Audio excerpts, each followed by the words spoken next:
niveau de la deuxième question, c'est l'artiste. Il y a des artistes qui se concentrent plus au studio, le tournage et l'internet, là c'est fini. En fait, moi je dirais qu'en est parti tout est bien. Que je vais expliquer. La première, c'est qu'il y a des artistes aujourd'hui qui sont pris sur le net.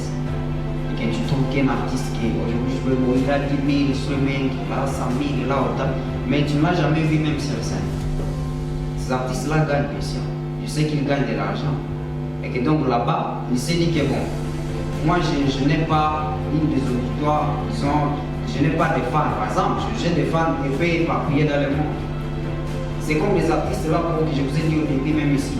Les artistes pro, ce ne dit pas que par exemple, il peut avoir par exemple plus de 1 million de fans au niveau du monde entier, mais un seulement on l'écoute comment en ligne. Donc on ne l'a jamais vu, on le voit seulement dans des vidéos, peut-être en physique, on ne le connaît pas. Mais c'est un artiste qui gagne plus d'argent. Parce qu'imaginez que par exemple, l'artiste là, je vous ai dit que par exemple, il peut passer un artiste pro. Est-ce que vous savez, est-ce que vous pensez que on va l'appeler en Europe? Non. On veut d'abord que vous puissiez faire la distribution de leurs chansons, de ces chansons, peut-être même 10 amours une fois, que ça puisse aussi plus être écouté là-bas et que maintenant vous pouvez passer à l'événement. Donc je dirais que les artistes qui se concentrent à l'internet, je dirais, ils ont plus de chances d'être plus écoutés dans le monde que les artistes qui sont ici chez nous. Et c'est dit bon, moi je vais chaque fois passer mon karaoké chaque lundi et c'est tout. Là, les artistes auront du mal à se retrouver parce que la majorité des artistes fait la majorité disons, je dirais ici, la majorité des chansons d'autrui. Bien sûr, c'est une liberté, les gens essayent de faire la promotion de vos chansons, mais c'est focalisé seulement à Butembo. Tu peux être seulement un artiste qui fait des événements à Butembo, mais essaye aussi de lancer des chansons au niveau de l'internet. Pourquoi pas faire une tournée au niveau dans d'autres pays, bien sûr. Il y a des plateformes que moi je vais donner même aller sur Grover. Grover, c'est une plateforme qui aide les artistes à atteindre un niveau plus supérieur. Donc ça aide ça peut mettre votre chanson même dans des playlists comme des radios en ligne les plus écoutées, même gratuitement. Si tu trouves que ta chanson ici, les plateformes ici, la première des choses est qu'ils peuvent même faire ta promotion gratuitement. C'est Grover. Même je vous dis que même tous les artistes même les Gibbs, les Dadju utilisent la plateforme gratuitement. Ça aide même les artistes à avoir plus des astuces et plus de conseils pour essayer d'évoluer bien sûr. Si on parle des managers, les managers, la première des choses, c'est la personne d'abord c'est la personne qui s'intéresse trop à ta musique. Parce que tu ne peux pas avoir un manager qui n'aime pas ta musique. C'est la première des choses. Donc il faut qu'un manager puisse aimer d'abord tes chansons. Comment tu chantes. Donc au moins c'est celui qu'on peut même parler que bon. On vient de parler de ceci, de l'artiste de Freddy par exemple. Mais c'est la première personne qui lui d'abord il doit réagir. Mon gars, par exemple. Alors, mais aussi, une des choses, c'est le manager qui s'occupe normalement des médias sociaux, mais aussi de la gestion de la carrière, mais aussi de toutes ces plateformes. C'est la personne qui surveille là-bas, c'est la personne qui cherche tous les projets qu'un artiste peut se produire. Donc c'est la personne qui constitue même un dossier de presse, c'est le manager.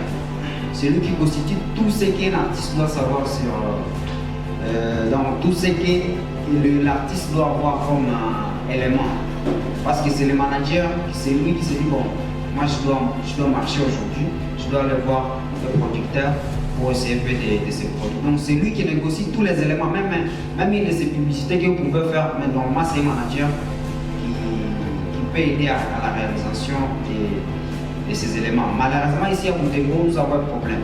Le problème c'est que les artistes ont trouvé que, bien sûr, ils ont du mal à payer les managers parce que, bien sûr, c'est rémunéré. Ils ont du mal à payer les managers. C'est à ce niveau qu'un artiste peut devenir lui-même un manager, lui-même peut devenir un artiste. Bien sûr, mais si ce n'est pas rapport à la situation qui se présente ici chez nous, bien sûr, c'est quelque chose que nous savons tout le monde que les artistes ne gagnent pas beaucoup. Mais il faut savoir qu'au moins, comme j'ai dit, c'est la personne qui aime d'abord ce que toi tu fais. Donc tu peux lui proposer tout ce qu'au moins tu souhaites, que bon, on peut évoluer ça. Bien sûr, avant tout le monde m'appelait que je suis manager d'un artiste X, manager d'un artiste X. Bien sûr, ça vous mentir, moi je n'ai jamais été manager d'un artiste. Parce que c'est un manager, c'est la personne qui signe un contrat avec un artiste. Bien sûr, à l'époque, nous on était des étudiants, mais aussi, ça vous mentir, je faisais des formations, en état étudiant, je faisais des formations de musique. Comment devenir un manager, comment faire la production. Tout ça, on a essayé de passer à ce niveau. Mais sans vous mentir, tout ça, on doit y arriver tant que si on n'est pas uni, on ne peut pas y arriver à ce niveau. Tant que tu ne fais pas la distribution de tes chansons, tu ne peux pas y arriver. Je dirais une chose, c'est qu'il y a des artistes qui peuvent arriver à devenir un artiste professionnel même sans avoir un manager. Et c'est la plateforme là qui devient votre manager maintenant à ce niveau. Parce que je dis comme j'ai une artiste qui a la chance monsieur d'en avoir ce système, mais c'est un artiste qui n'a pas un manager. Mais c'est un artiste qu'on peut maintenant, c'est la plateforme là, disons c'est le producteur là qui va maintenant s'organiser, qui va produire l'artiste. Parce que c'est à ce niveau quand je parlais d'un artiste pro, c'est quand Oprah, la plateforme Oprah charge, donc c'est eux qui mettent bien sûr tout à disposition, tous les éléments possibles, même un manager. Mais si vous pouvez voir au niveau de l'Est de la RDC, à Tanzanie, il y a des problèmes aussi. Tel a quitté le label, il a payé autant de millions. C'est parce que, et bien sûr, déjà passé ce niveau. C'est dans quel sens? C'est dans le sens que, aujourd'hui, vous pouvez entrer dans une des labels, par exemple à Montégo. Mais, on vous dit qu'il faut amener votre équipe.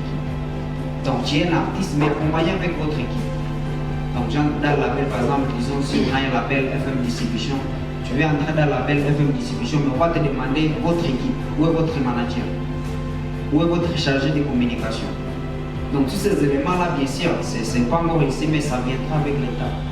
Avec l'État où les artistes, souvent, moi, je me dis que nous avons toutes ces difficultés-là, c'est parce qu'on n'a jamais eu un artiste qui, disons, je dis ça, je vois que c'est mauvais, qu'on n'a jamais un artiste qui vend de l'œil, qui émerge. Mais si on n'a jamais un artiste qui se dit aujourd'hui va se produire à l'Olympia, aujourd'hui on a un artiste qui va se produire tel ou tel part pour un concert que tout le monde se dit par contre si je dois m'organiser.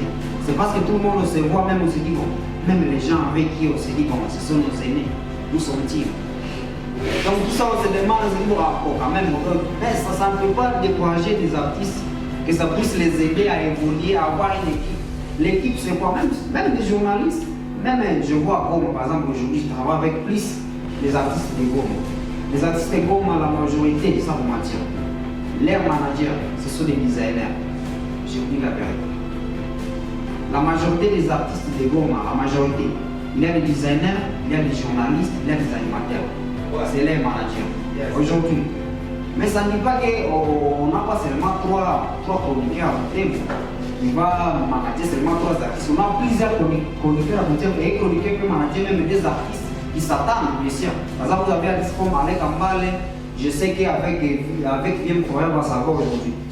Tu peux manager un artiste, les 2 artistes à question et le faire évoluer, chercher tous les projets possibles et qu'ils puissent aussi directement évoluer à ce ça. Donc, les managers, je dirais que bien sûr, il y a des cours que vous pouvez apprendre à lire. Mais le management, d'abord, ça commence disons, dans les centres, c'est ça. Donc, ça commence d'abord au début. C'est d'abord une question d'aimer un artiste. Parce que je connais l'histoire, par exemple, du manager de Buisson. Du manager de Buisson aujourd'hui. C'était depuis longtemps. Depuis longtemps. Buisson avec comment on appelle ça, les beatmakers actuels.